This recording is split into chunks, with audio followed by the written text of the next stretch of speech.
What's going on, family? I'm out here draining this water heater.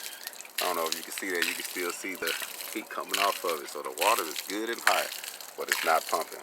And we found out there's a mechanism on the bottom of the, like some type of valve that's spring loaded that helps push the pressure out of the tank. And evidently it's stuck closed where it's not pushing any pressure out. So we have to drain the tank first to get all the water out, and then we can take that mechanism off the back. So I learned something new.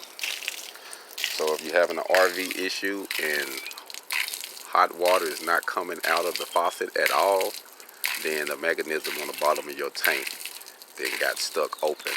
Or it may be a clog in the lines, which I tried at first, or it may be some debris from when it comes into the system. So it's like 3 different things to check, but most definitely the last result was the mechanism at the bottom of the tank. So now that we know that, I have to start working on it. I'll show you this mechanism.